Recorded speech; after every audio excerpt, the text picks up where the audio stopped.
Assalamualaikum warahmatullahi wabarakatuh. Shalom. Saat ini kami dari kelompok angkatan 2018 akan membahas tentang praktikum yang ke-13, yaitu interaksi organisme, simbiosis, predasi, dan kompetisi.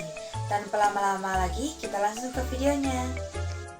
Tujuan dari praktikum ke-13 ialah memberi contoh berbagai interaksi antar spesies, dan yang kedua menyebutkan strategi mangsa untuk menghindari pemangsa. Selanjutnya ialah alat dan bahan. Yang pertama alat tulis-menulis, yang kedua lapangan. Untuk cara kerjanya, yang pertama, lokasi penelitian ini meliputi ekosistem air asin, laut atau pantai, ekosistem air tawar, danau atau kolam atau sungai, dan ekosistem darat, hutan hujan tropis atau padang rumput. Akan ditentukan area pengamatan kita. Yang kedua, carilah contoh-contoh untuk bentuk-bentuk interaksi berikut. Simbiosis mutualisme, simbiosis komensarisme, simbiosis parasitisme, predaksi, dan bagaimana strategi mangsa menghindari pemangsa. Kompetisi dan sumber penyebab kompetisi, makanan, air, cahaya, dan sebagainya. Dan akan dicatat hasil pengamatan kita.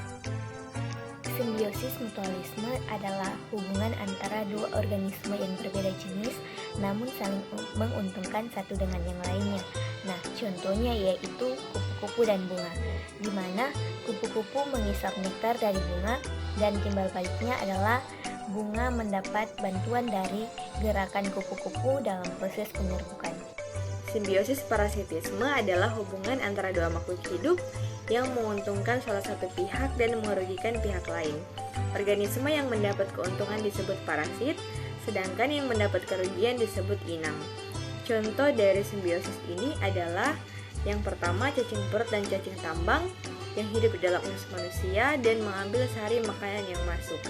Selanjutnya adalah hubungan antara benalu dan pohon mangga. Benalu mendapat untung karena memperoleh bahan makanan dengan mudah dari pohon mangga, sedangkan pohon mangga dirugikan karena bahan makanannya diambil oleh benalu. Selanjutnya yaitu simbiosis komensalisme. Simbiosis komensalisme adalah interaksi antara dua makhluk hidup berlainan jenis, di mana salah satu makhluk hidup diuntungkan dan makhluk hidup yang lain tidak dirugikan. Contohnya yaitu simbiosis antara anggrek dan pohon mangga. Tanaman anggrek mendapatkan keuntungan karena memiliki tempat untuk tumbuh, mendapatkan sinar matahari, air, serta zat-zat untuk melakukan proses fotosintesis dengan menempel pada pohon mangga. Sedangkan pohon mangga tidak diuntungkan dan tidak dirugikan dengan keberadaan tanaman anggrek tersebut. Hubungan antara satu spesies dengan spesies yang lain disebut interaksi. Terdapat beberapa jenis interaksi, salah satunya adalah predasi. Predasi merupakan suatu hubungan makanan dan dimakan antara satu organisme dengan organisme lainnya, yaitu predator atau pemangsa dan prey, mangsa sebagai subjeknya. Predator akan menunjukkan perilaku khusus dan mengembangkan mekanisme dalam meningkatkan efisiensi saat menemukan dan menangkap mangsa.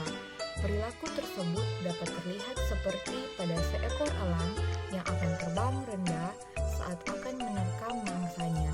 Sebaliknya, prey mengalami tekanan selektif yang kuat untuk mengurangi peluang termakan mangsa. Prey memiliki kelakuan mempertahankan diri terhadap predator dengan meningkatkan kewaspadaan atau dalam ilmu ekologi disebut anti-predator.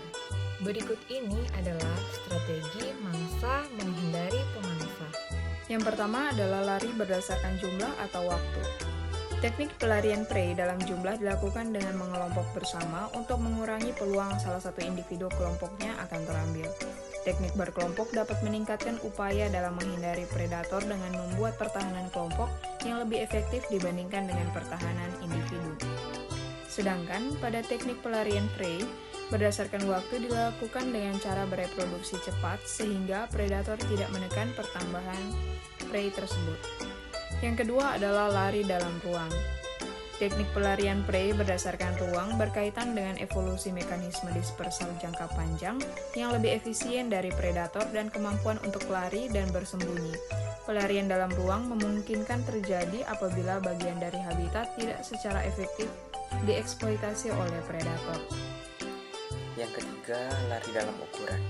Terdapat hubungan antara ukuran predator dengan ukuran prey yang dimangsa, yaitu peluang untuk menangkap, melukai, mematikan, dan waktu yang diperlukan untuk menangani prey. Sebagai contoh, pada kadang jenis Mytilus yang dapat lolos dari predasi dengan cara tumbuh hingga ukuran yang sangat besar untuk dapat dimangsa oleh starfish atau pisester.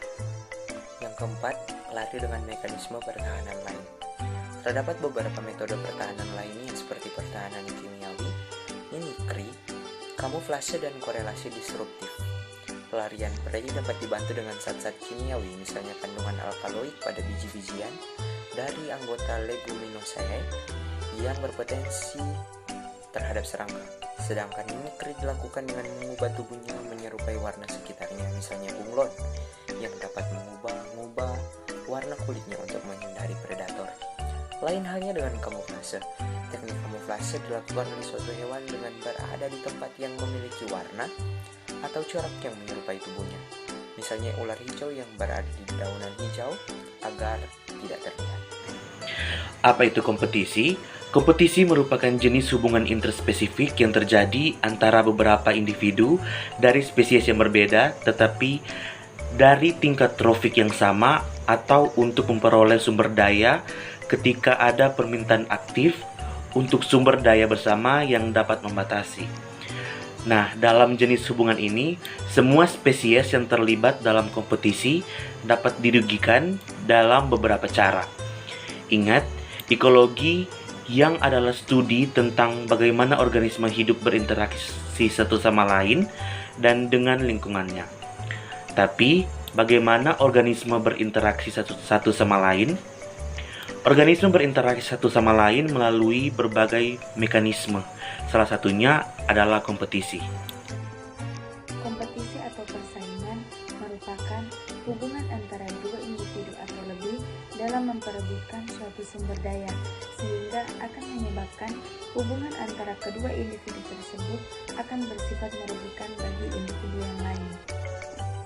Pada umumnya, jenis sumber daya yang diperebutkan ialah makanan, cahaya, energi, wilayah atau teritorial, udara, unsur hara, maupun sumber daya lainnya.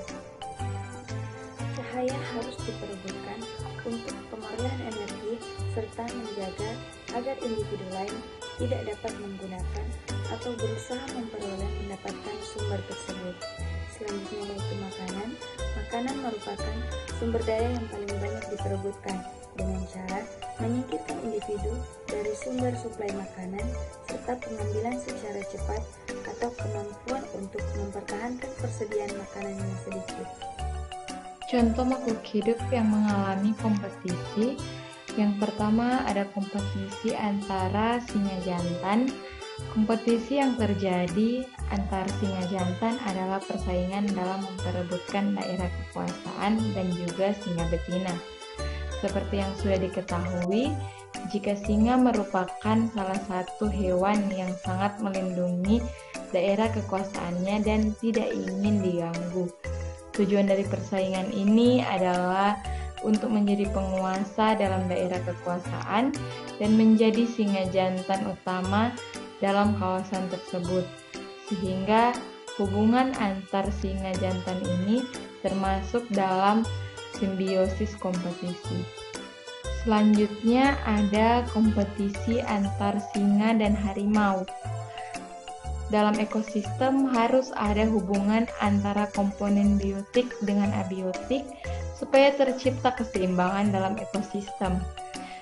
Pada interaksi biologis ini, harimau dan singa bersaing untuk mendapatkan makanan atau mangsanya, yakni zebra, rusa, kerbau, dan mangsa harimau yang lainnya. Seperti yang sudah kita ketahui, jika pada beberapa negara seperti di Afrika, ada banyak harimau dan singa yang bebas berkeliaran dalam satu ekosistem. Mereka memiliki hubungan yang saling bersaing untuk mendapatkan makanan dan mangsanya secara berkelompok. Apabila ada seekor zebra yang masuk ke dalam daerah perburuan harimau, maka akan beradu cepat dengan singa untuk mendapatkan zebra tersebut dalam kelompok mereka. Di laut tentu terdapat interaksi antar organisme satu dengan yang lain. Pada contoh kali ini terdapat ikan kecil dan udang yang berkompetisi untuk mendapatkan makanannya, yaitu plankton. Plankton merupakan organisme yang menjadi buruan bagi kedua makhluk hidup tersebut. Dalam kasus ini, plankton tidak selamanya ada dalam satu wilayah tersebut. Bisa jadi mereka hanya tersisa sedikit. Kejadian inilah yang membuat kompetisi di antara ikan kecil dan udang tersebut. Mereka berusaha mencari makanannya tersebut dengan berkompetisi. Sekian hasil praktikum kami dari kelompok 1. Mohon maaf jika terdapat kekurangan dalam video kami dan terima kasih.